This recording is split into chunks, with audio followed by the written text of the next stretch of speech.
마리아가 갈릴리 자신의 집으로 돌아가고 한 달 뒤에 세례 요한이 탄생합니다. 사가랴와 엘리사벳 가정에 아이가 태어난 것은 그 동네에 큰 기쁨의 소식이 되었습니다. 58절에 보시면요, 아기 없는 태라고 가증히 여기던 사람들도 진심으로 엘리사벳의 출산을 축하해주고 있었습니다. 축하해 주었죠. 59절에 보시면 태어난 지 8일째 되는 날 이스라엘의 전통에 따라 할례를 행하러 온 사람들이 그 아이의 이름을 아버지의 이름을 따서 사가랴라 하자고 했더니 어머니 엘리사벳이 그 이름을 거부하면서 아이의 이름을 요한이라 하겠다라고 말합니다. 그랬더니 할례를 행하고 아이의 이름을 지어주러 왔던 사람들이 아마 그 집안 내력을 아는 것을 보니까 친척이었던 것 같습니다. 지금까지 우리 집안에, 너희 집안에 요한이라는 이름을 가진 사람이 없었는데 왜 굳이 그 이름을 지으려 하느냐 하면서 곁에 있던 사가랴에게 무엇이라 할까 서판을 내밀어 물었더니 그가 요한이라고 적고요. 그것을 보고 사람들이 놀랐다라고 기록하고 있습니다. 성령이 하시는 일에는 늘 일치와 연합이 있는 것입니다. 그래서 어떤 일에 도무지 일치된 의견이 나오지 않는다면 성령이 원치 않는 일인가 하고 조금은 주의해야 합니다. 한 번쯤 그 결정을 미루고 다시 한번 우리 가운데 연합과 일치가 있을 수 있도록 한 번 더 기도하고 고민하면서 다시 무엇이 연합을 깨고 있는가, 어떤 개인의 욕심인가 아니면 너무 무리한 일이 아닌가 라고 하면서 다시 한번 고민하고 기도하는 시간을 갖는 것이 중요합니다. 서울에 경기도 성남에 가면 선한목자교회라는 교회가 있죠. 유기성 목사님이라고 유명한 목사님이 계십니다. 그분은 그런다고 그래요. 제가 그분한테 들은 것 같은데 이렇게 당회하면 3, 40명 당회 장로님만 해도 많으니까 장로님 앞에 전부 다 이렇게 땡 하는 종이 있잖아요. 이 종을 하나 전부 다 있다면 모든 장로님이 다 갖고 있다고 합니다.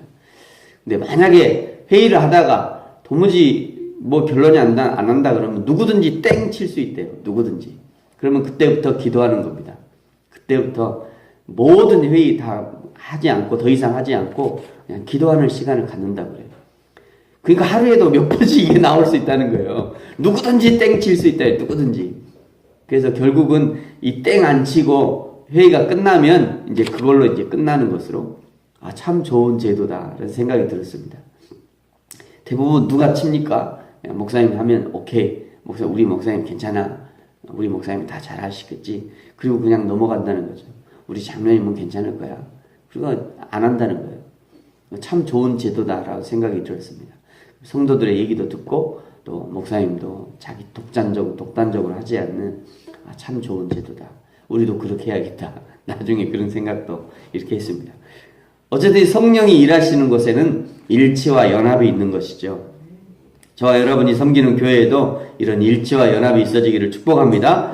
요한이라는 이름을 서판에 적어두자 바로 요한의 입이 열리고 혀가 풀리면서 하나님을 찬송하기 시작합니다. 오늘 보니까 요한이 예언했다라고 말씀하는데요. 그 예언을 이 찬송의 형식으로 예언한 것이죠. 찬양의 내용이 오늘 67절부터 79절까지 그러니까 찬양의 형식으로 예언한 내용이 67절부터 이제 79절까지 나와 있는데요. 시편도 마찬가지입니다만 시편은 단어 하나하나를 분석해서 해석하는 것이 아니라 그 작자의 심정으로 쭉 읽어가야 되는 거죠. 이 사가랴의 노래는 태어난 자신의 아들만을 위한 노래가 아니라 아들 뒤에 태어날 예수 그리스도와 그 예수 그리스도의 길을 예비하는 사명으로 태어난 아들을 향하고 있는 것이 특징이라고 할 수 있습니다. 먼저 예수님을 향해 노래를 시작합니다. 68절 찬송하리로다 주 이스라엘의 하나님이여 그 백성을 돌보사 속량하시며, 여기 속량이라는 개념이 등장하죠. 속량이란 죄인을 위해서 일정한 값을 치르고 석방시켜주는 법적 용어입니다. 그러니까 하나님께서 죄인인 이스라엘을 위해서 값을 지불하시고 죄의 속박으로부터 우리를 해방하시고 영원한 지옥 형벌에서 구원하신다는 그런 의미입니다. 실제로 예수님은 저와 여러분을 위해서 세상에서 가장 귀중한 생명으로 값을 치르시고 우리를 구원하신 것입니다. 69절에 보시면요, 우리를 위하여 구원의 뿔을 그 종 다윗의 집에 일으키셨으니 예수님이 다윗의 자손 요셉의 아들로 태어난 것을 말씀하시는 것입니다. 70절 이것은 주께서 예로부터 거룩한 선지자의 입으로 말씀하신 바와 같이 우리 원수에게서와 우리를 미워하는 모든 자의 손에서 구원하시는 일이라. 예수님의 탄생은 선지자의 예언의 성취로 오시는 것입니다. 72절 우리 조상을 긍휼히 여기시고 그 거룩한 언약을 기억하셨으니 곧 우리 조상 아브라함에게 하신 맹세라. 여기 아브라함에게 하신 맹세다. 요거는 창세기 22장 17절과 18절에 이렇게 약속해 주셨습니다. 내가 내게 큰 복을 주고 내 씨가 크게 번성하여 하늘의 별과 같고 바다의 모래와 같게 하리니 내 씨가 그 대적의 성문을 차지하리라. 또 내 씨로 말미암아 천하 만민이 복을 받으리니 이는 내가 나의 말을 준행하였음이라 하셨다 하니라. 이 약속을 지금 이루어 주시는 것으로 보고 있는 것입니다. 이 약속의 성취로 말미암아 우리에게 주어진 것이 무엇입니까? 74절과 75절입니다. 같이 한번 읽겠습니다. 시작. 우리가 원수의 손에서 건지심을 받고 종신토록 주의 앞에서 성결과 의로 두려움이 없이 섬기게 하리라 하셨도다. 아멘. 이것이 얼마나 감사하고 감격스러운 일인지요. 만약 예수님이 아니셨다면 우리는 여전히 악한 원수 사단 마귀의 손에 붙들려 있을 것입니다. 그러나 예수님이 오셔서 그 모든 사단의 사슬을 끊어버리고 우리를 자유케 하셨을 뿐 아니라 성결하게 하고 두려움이 없는 삶을 살게 하신 것이죠. 사랑하는 성도 여러분, 우리를 원수에게서 값을 주시고 속량하신 주님 앞에서 날마다 거룩하고 성결함과 두려움이 없는 신앙으로 예수님을 섬기는 저와 여러분이 되기를 축복합니다. 76절부터는요, 이제 예수님보다 앞서 태어난 세례 요한의 사명을 노래합니다.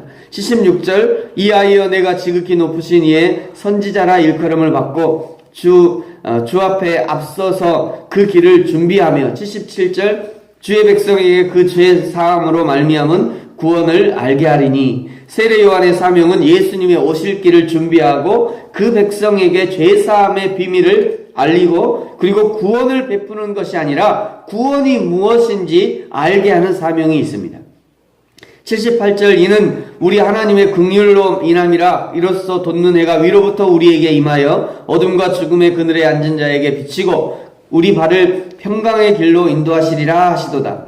구원을 알게 할 뿐 아니라 해가 위에서 비치는 것처럼 성령의 은혜로 충만함을 입어 어둠과 그늘에 앉은 백성들의 발을 평강의 길로 인도하는 것, 백성의 발을 샬롬이신 예수 그리스도께 인도하는 것이 요한의 사명이라는 것을 분명하게 찬양하고 있는 것입니다. 사랑하는 성도 여러분, 저와 여러분은 왜 이 세상에 태어나서 살고 있는 것입니까? 이사야서 43장 21절처럼 나를 찬송하게 하려 함이라 말씀합니다. 고린도전서 6장 19절은요, 너희 몸은 너희가 하나님께로부터 받은 바 너희 가운데 계신 성령의 전인 줄 알지 못하느냐? 너희는 너희 자신의 것이 아니라 값으로 산 것이 되었으니 그런즉 너희 몸으로 하나님께 영광을 돌리라 말씀합니다. 이것이 저와 여러분이 살아가는 목적입니다. 이 목적에 합당하게 사는 인생이 그것이 행복한 인생이요, 의미 있는 인생이요, 바른 인생을 산다고 할 수 있을 것입니다. 뿐만 아니라 저와 여러분은 예비하고 준비하는 인생을 사셔야 합니다. 아벨은 하나님께 제사할 예물을 준비하였고 노아는 하나님의 심판에서 살아남을 인류를 위한 방주를 준비하였고 야곱은 200만 명의 이스라엘 백성들의 기초를 놓았고요. 모세는 출애굽을 준비하였고 여호수아는 가나안 정복을 준비하였습니다.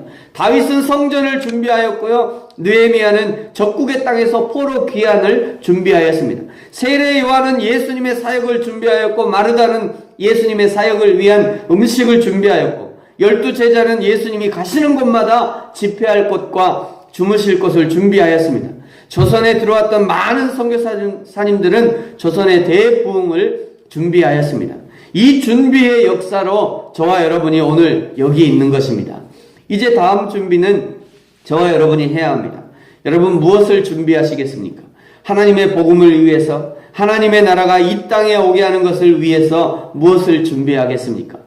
오늘 이 하루가 주님의 다시 오심을 믿음으로 준비하는 저와 여러분이 되어지길 예수님의 이름으로 축복합니다. 기도하겠습니다.